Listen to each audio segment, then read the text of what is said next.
Good morning, Britain. The sentence handed to the Nottingham attacker could be reviewed over concerns it was too lenient. A man Wilf was unveiled as a traitor right at the end, so need to restack it.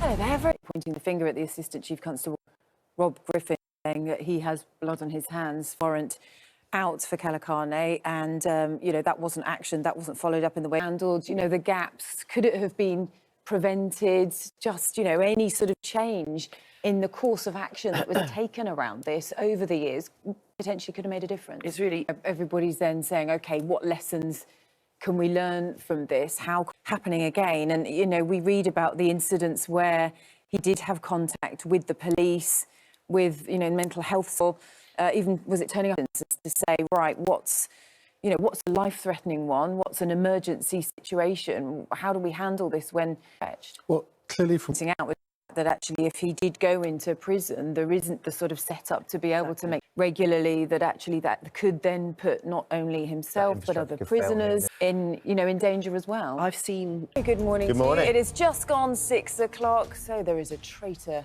amongst us this morning, isn't there? Tonight is the night. Tonight's the final. It's the series that's been gripping the nation. Are you a traitor? I'm a faithful, Charlotte, as you know. Who do you born?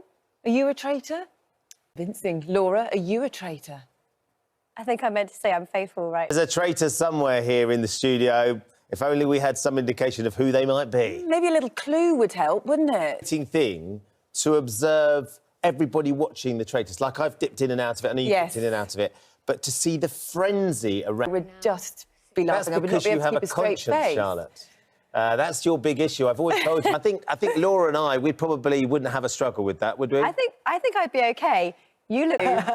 Sean, I think you're a bit like Charlotte, though. You would probably struggle not to... I think it's absolutely fair. As we are going to be talking to Paul, is going to be joining us. Paul Gorton's going to be here, so we'll find out just how hard it is then when you are a traitor. One of the greatest traitors that's ever been. His big bow when he revealed himself. Got to the end of series 1 and 1. She was one of the 3 and that she was the money. Astounded when she didn't see through that, so we'll find out from her just how it's changed her life, winning as well. So the few spoilers coming in the show today. We will warn you, though, if you haven't watched last night's episode yet, and, of course, you want to keep things before the final this evening, we'll let you know what we're going to show, and we shouldn't be giving too much away, but also get in touch with us with regards to your take on the traitors and who you think is going to get it. Is it going to be the faithful